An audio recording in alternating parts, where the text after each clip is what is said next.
जहाँ तक कन्हैया कुमार जी का सवाल है, मैं ऐसा समझता हूँ कि वो बिहार में कांग्रेस के सबसे प्रभावशाली नेताओं में है। कांग्रेस बिहार में आरजेडी की पिछलग्गू पार्टी है। आरजेडी का जो नेतृत्व है वो कन्हैया कुमार जैसे लोगों से इतना घबराता है कि वो सोचता है कि कोई नया आदमी आ जाएगा तो हमारे नेतृत्व को चुनौती हो जाएगी। देखिए, दो अलग अलग मसले हैं। वोटर लिस्ट का जहाँ तक सवाल है, उसके विरोध में बहुत सारे लोग हैं और वो इसलिए हैं क्योंकि अभी 1 साल पहले बिहार में चुनाव हुआ है। पूरे देश के साथ बिहार में भी चुनाव हुआ है। इलेक्शन कमीशन ने ही वोटर लिस्ट बनाया। उसके आधार पर उसी वोटर लिस्ट में जिनका नाम था उन्होंने पार्लियामेंट का इलेक्शन किया है, प्राइम मिनिस्टर का चुनाव हुआ है। अब साल भर में ऐसा क्या हो गया कि उस पूरे वोटर लिस्ट में आपको इंटेंसिव रिवीजन की ज़रूरत है? भाई, हम लोग की तो यही मांग है कि जो 14 अभी 2024 में लोकसभा चुनाव के लिए जो वोटर लिस्ट का इस्तेमाल किया गया है उसी का इस्तेमाल इस बार भी होना चाहिए। अब उसमें जो संशोधन करना है, कोई 18 वर्ष से ज़्यादा का अगर है, 1 जनवरी 2025 को हो गया तो उसका नाम जोड़ दीजिए। अगर किसी की मृत्यु हो गई है या कोई पलायन कर गया है, छोड़कर चला गया है, उसका नाम काट दीजिए। इसके अलावा और कोई उसमें संशोधन की ज़रूरत समझ में नहीं आती है। और अगर कोई ये कह रहा है कि भाई संशोधन इसलिए होना चाहिए कि कोई बाहर का आदमी आ गया है, घुसपैठिया आ गया है, तो मेरे भाई पिछले 1 साल से बिहार में तो एनडीए की ही सरकार है। तो क्या ये स्वीकार कर रहे हैं कि इनके सरकार के रहते हुए घुसपैठिए बाहर से आकर यहाँ बिहार में रह रहे हैं? ये तो बिल्कुल एक तरीके से हाराकिरी है कि लास्ट के 2 महीने में अब चुनाव होना है तो इलेक्शन कमीशन कह रहा है कि हम नया इलेक्टोरल रोल बनाएंगे। आप बताइए कि 50 लाख से ज़्यादा बिहार के लड़के, बिहार के युवा जो बाहर मजदूरी करते हैं, रोजी रोजगार करते हैं, वो तो दिवाली छठ में आएंगे, वो कैसे फॉर्म भरेंगे? मुझे किसी ने कहा कि वो इलेक्शन कमीशन कह रहा है कि उसको इंटरनेट पे भर देंगे। अरे भाई, जो मजदूरी कर रहा है कोयम्बटूर में, जो मजदूरी कर रहा है सूरत की फैक्ट्रियों में, वो बेचारा कहाँ से समय निकालेगा, कैसे इंटरनेट पे इसको भरेगा? तो ये इसका बिल्कुल हम लोग विरोध करते हैं। जहाँ तक रह गया इंडिया गठबंधन के बंद का, तो हम लोग वैचारिक तौर पर बंद के खिलाफ हैं। बंद, हड़ताल, इन चीज़ों से जो अभी तक का अनुभव है पिछले 60-70 साल का इस देश में, इससे सिर्फ और सिर्फ जनता का नुकसान है। आज बिहार बंद था देश के साथ साथ। अब मुझे तो बंद कहीं दिखा नहीं। हम लोग तो दिन भर 2 सभा करके आ रहे हैं, एक हर सभा में 20-20 हज़ार लोग थे। लेकिन बंद अगर करने की कोशिश की गई तो उसमें क्या है, कोई लंपेन एलिमेंट है पार्टी का, वो जाता है रोड पर टायर रोड जलाकर घेर घार के खड़ा हो जाता है। और परेशानी किसको होती है? परेशानी होती है जो गरीब व्यक्ति है। अगर कोई दुकानदार है, रेडी पट्टी वाला है, रिक्शा चलाने वाला है, ऑटो चलाने वाला है, चाय बेचने वाला है, उसकी जो रोजमर्रा की आमदनी है वो मारी जाती है। तो भाई, नेता तो पटना में बैठा हुआ है। मेरा ये कहना है कि आपका विरोध है, आप धरना प्रदर्शन ही करना चाहते हैं तो जाके इलेक्शन कमीशन पे धरना प्रदर्शन करो। आपके पास 75 एमएलए हैं, जाके इलेक्शन कमीशन को घेरो।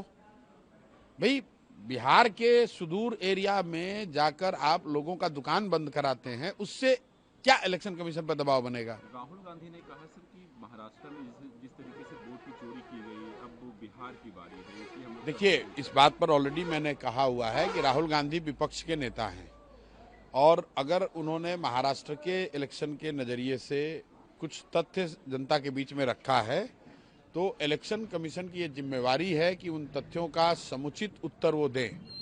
जहाँ तक मैंने जो पढ़ा लिखा, देखा, समझा, जो राहुल गांधी ने जो बातें कही हैं और उसके जवाब जो इलेक्शन कमीशन ने दिया है, वो विश्वसनीय बहुत नहीं है, वो बहुत विश्वास नहीं जगाता है। तो इलेक्शन कमीशन की ये जिम्मेवारी है कि विपक्ष के नेता ने अगर कुछ तथ्य रखे हैं, कुछ सवाल उठाए तो उसका जवाब दीजिए। इलेक्शन कमीशन ने कहा है कि लोकतंत्र तभी मजबूत होगा जब शुद्ध मतदाता सूची होगा। बिल्कुल ठीक बात है। तो क्या इलेक्शन कमीशन ये मान रहा है कि अभी जो 2024 में लोकसभा का चुनाव हुआ वो शुद्ध मतदाता सूची से चुनाव नहीं हुआ था? क्या इस देश की पार्लियामेंट, देश का पार्लियामेंट और प्रधानमंत्री का चुनाव अशुद्ध मतदाता सूची के द्वारा किया गया है? पहले इलेक्शन कमीशन ये स्वीकार करे कि जो 24 का मतदाता सूची था वो शुद्ध नहीं था, तभी तो बात बनेगी। दोनों बात तो इलेक्शन कमीशन की सही नहीं हो सकती है। आप कह रहे हैं कि हम इलेक्शन मतदाता सूची को शुद्ध कर रहे हैं, तो अभी साल भर पहले भी तो आप ही ने बनाया था, तो क्या वो शुद्ध था? उसी से पार्लियामेंट के इलेक्शन कराए थे। और अगर वो अशुद्धता आ गई इलेक्शन के, लोकसभा इलेक्शन के बाद तो अशुद्धता क्या है? बाहर से लोग आ गए, रिफ्यूजी आ गए, शरणार्थी आ गए, आतंकवादी आ गए, कौन आ गया? और आया तो क्या यहाँ बिहार सरकार सो रही है? बीजेपी के लोग तो आज पूरे दिन कहते रहे कि ये कांग्रेस, आरजेडी और तमाम जो विपक्षी देखिए, सवाल उठा रहे हैं वो घुसपैठियों को वोटों का अधिकार ये दिलवाना चाहिए। बीजेपी वाले जो ऐसे बेवकूफ लोग हैं, अरे भाई अगर घुसपैठिए बिहार में आ गए तो सरकार तुम चला रहे हो, तो घुसपैठियों को क्यों नहीं पकड़ा? तो घुसपैठियों को क्या बीजेपी वाले बिहार में लेकर आए हैं? 50 लाख बिहार के बच्चे जो बाहर मजदूरी कर रहे हैं, क्या वो बिहार के लिए घुसपैठिए हैं? उनको मत का अधिकार होना चाहिए कि नहीं होना चाहिए? अगर कोई आदमी यहां से जाकर गुजरात में, महाराष्ट्र में नौकरी मजदूरी कर रहा है और चुनाव के समय में आकर यहां वोट करना चाहता है, तो उसको मत का अधिकार होना चाहिए कि नहीं होना चाहिए? बस बात खत्म।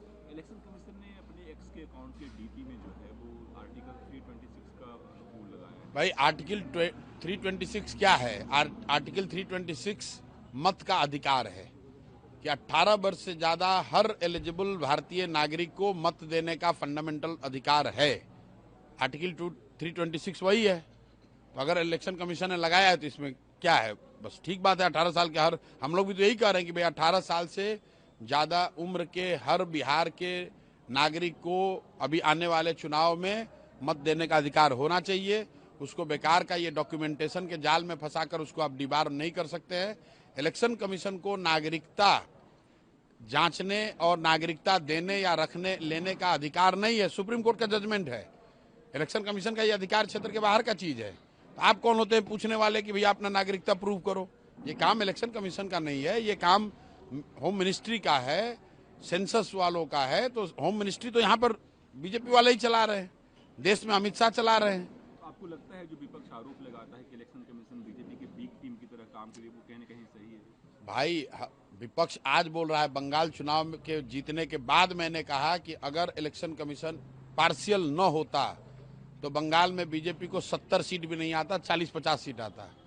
ये सामान्य लोगों की समझ है कि इलेक्शन कमीशन हर तरीके से जो सत्तारूढ़ दल है या गठबंधन है उनकी मदद करता है, लेकिन अंततः लोकतंत्र में जनता मालिक है। कितना भी आप ऊपर नीचे कर लीजिएगा, अंततः होगा वही जो जनता चाहेगी। एक वीडियो वायरल हो रहा है सर पटना की, जिसमें तेजस्वी यादव, राहुल गांधी एक बैन पे हैं, वो प्रोटेस्ट कर रहे हैं, लेकिन उसी बैन पे पप्पू यादव चढ़ना चाह रहे हैं, कन्हैया कुमार चढ़ना चाह रहे हैं, लेकिन सिक्योरिटी उनको धक्का दे रही है, वो नीचे गिर जा रहे हैं। भाई ये उनका इंटरनल मामला है। जहां तक कन्हैया कुमार जी का सवाल है, मैं ऐसा समझता हूं कि वो बिहार में कांग्रेस के सबसे प्रभावशाली नेताओं में है, वो चाहे कांग्रेस में हो। लेकिन मुझे कहने में कोई गुरेज नहीं है कि कांग्रेस में जितने नेता बिहार में हैं उसमें अगर किसी में प्रतिभा है तो कन्हैया कुमार उन चंद नेताओं में है जिसमें प्रतिभा है, कुछ कर सकते हैं। और अगर कांग्रेस उनका इस्तेमाल बिहार में नहीं कर रही है तो ये दिखाता है कि जो बात हम लोग कहते हैं कि कांग्रेस बिहार में आरजेडी की पिछलग्गू पार्टी है, और आरजेडी का जो नेतृत्व है वो कन्हैया कुमार जैसे लोगों से इतना घबराता है कि वो सोचता है कि कोई नया आदमी आ जाएगा तो हमारे नेतृत्व को चुनौती हो जाएगी, या हमारे पिछलग्गू बनकर वो हमेशा नहीं रहेगा। इसलिए आरजेडी वाले नहीं चाहेंगे कभी कि कन्हैया कुमार जैसे लीडर कांग्रेस में, या उस तरह के और भी जो काबिल लड़के हैं, वो कांग्रेस में कभी सक्रिय हों। भाई जब गाड़ी पर आप प्रोग्राम कर रहे हैं, जो वीडियो हम लोगों ने देखा उसमें तो बीसीओ लीडर खड़े हैं, उसमें कन्हैया कुमार भी हो सकते थे। तो सीधा दिखाता है कि आरजेडी का नेतृत्व, उन्होंने ये कहा होगा कि भाई कन्हैया कुमार इस पर नहीं रहने चाहिए। इसीलिए कांग्रेस वाले अपने नेता को, जो सीडब्ल्यूसी में आमंत्रित सदस्य हैं कन्हैया कुमार, यात्रा निकाल रहे थे बिहार। भाई सीडब्ल्यूसी में आमंत्रित सदस्य हैं, सीडब्ल्यूसी के मेंबर को आप नहीं चढ़ने दे रहे हैं। तो ये कांग्रेस की स्थिति को बताता है और इस बात को कहीं ना कहीं प्रमाणित करता है जो हम लोग कहते हैं कि कम से कम बिहार के नजरिए से कांग्रेस का कोई वजूद नहीं है, कांग्रेस का कोई अस्तित्व नहीं है। ये बिहार में आरजेडी का पिछलग्गू पार्टी है। जो लालू जी या राजद का नेतृत्व तय करता है, कांग्रेस वाले बिहार में वही करते हैं।